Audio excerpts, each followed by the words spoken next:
vice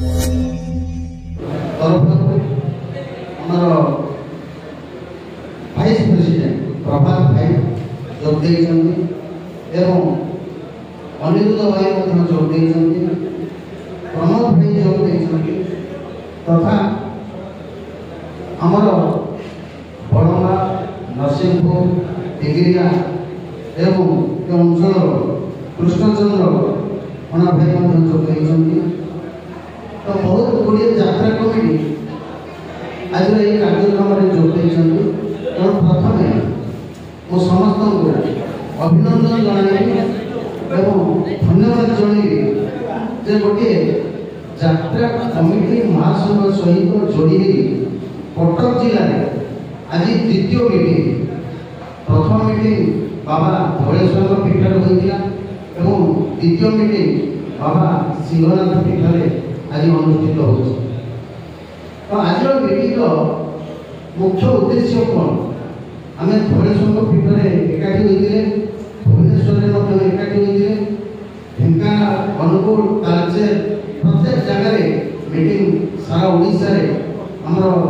संयोजक जी राज्य संयोजक मानस भाई तत्वावधान में आगे चली यार मूल उद्देश्य कौन यार मूल उद्देश्य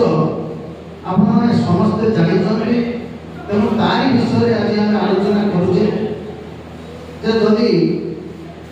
यात्रा पार्टी मालिक संघ अच्छी यात्रा कलाकार संघ अच्छी तेरे यात्रा कमिटी महासंघर आवश्यकता कौन पड़ा तो मो जन भाई को धन्यवाद देवी व्याख्या रखी यात्रा कलाकार संघ और यात्रा मालिक संघ एमानकर उत्पाद आम देखिले जो विश्वफलित आचरण सारा ओडिशा रे आम देखिले यात्रा कमिटी के आने गोटे सांस्कृतिक अनुष्ठान बोली भावुथे किंतु यात्रा कमिटी यात्रा कमिटी जो संघ मालिक संघ आपको सांस्कृतिक अनुष्ठान भावे रखी ना